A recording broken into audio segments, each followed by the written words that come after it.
All right, so Dream, we've got to talk a little bit about us, and I think it's good to introduce yourself very briefly. So your role in the company is? Hi, my name is Dream, and I am partner in MSA, heading accounting and tax department.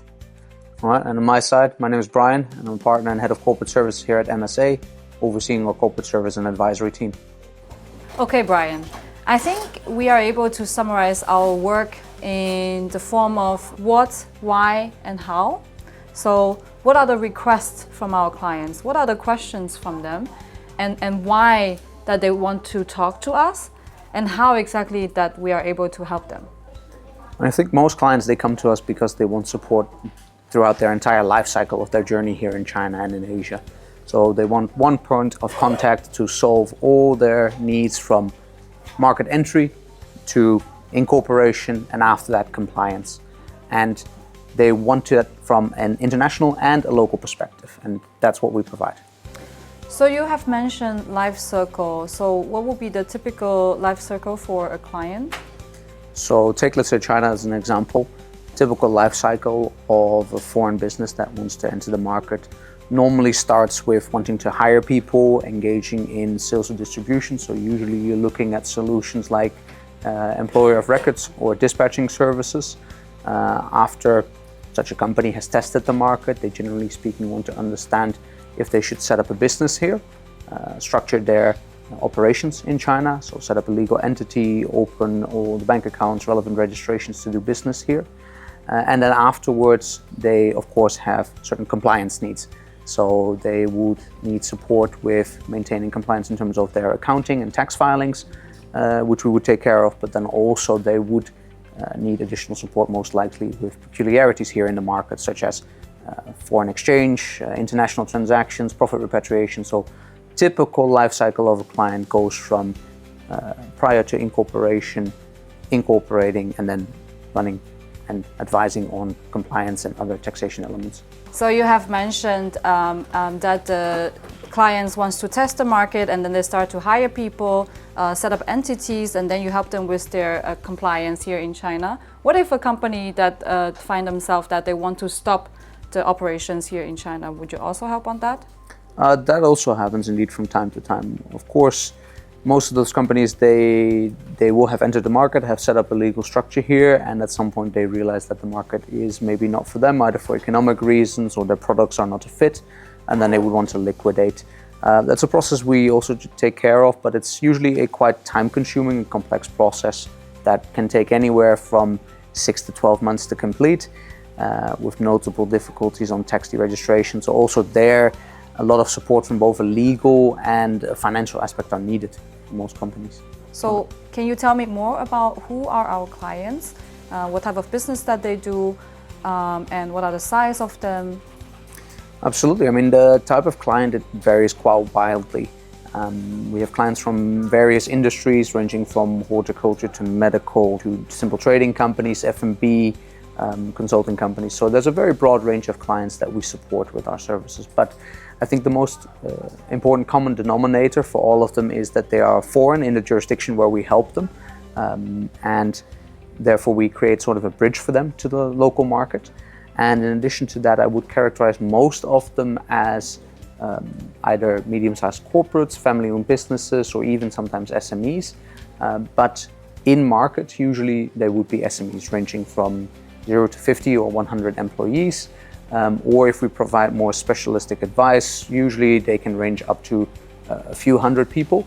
But the most typical of our clients, they would be on the smaller size when we provide full outsourcing services. Yep. So Dream, what in your opinion as head of our accounting and tax team is one of the main reasons that a client would outsource their accounting and tax work to us?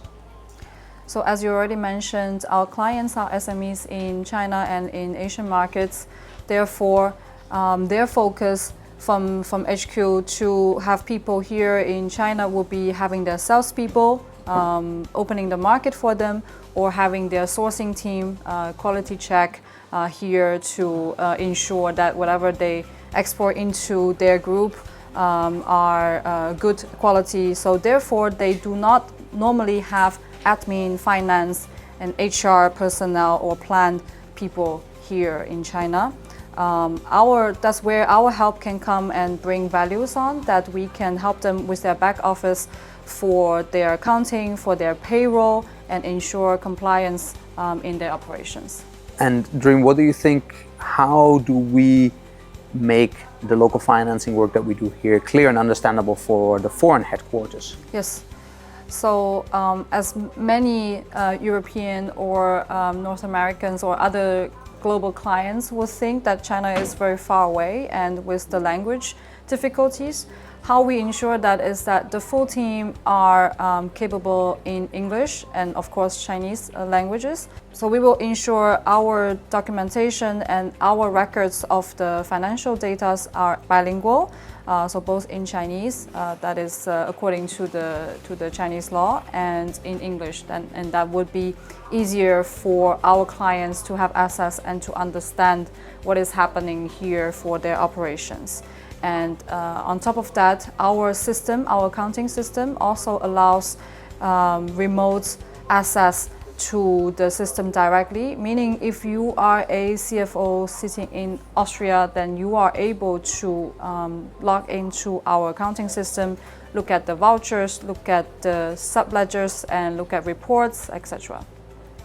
And Brian, since you are heading our advisory team, what kind of questions do you receive, and how do you make sure that headquarters and the local operations both have full understand of the advisory that we give, and how do we implement that practically?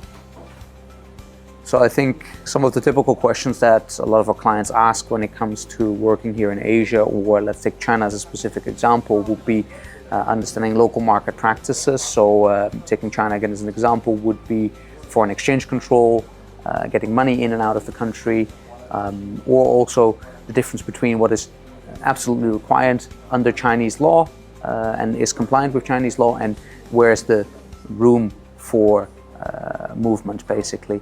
So how we do that is basically on any type of project that we work with a client, there will be a designated project manager or account manager that communicates and liaises with the client, either being the local Chinese counterpart or the foreign counterpart, and we adjust the language capability accordingly.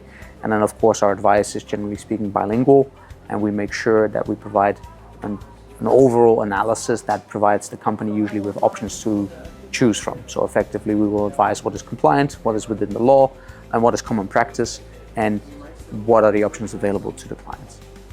So historically, our company are helping our clients from China, Hong Kong markets.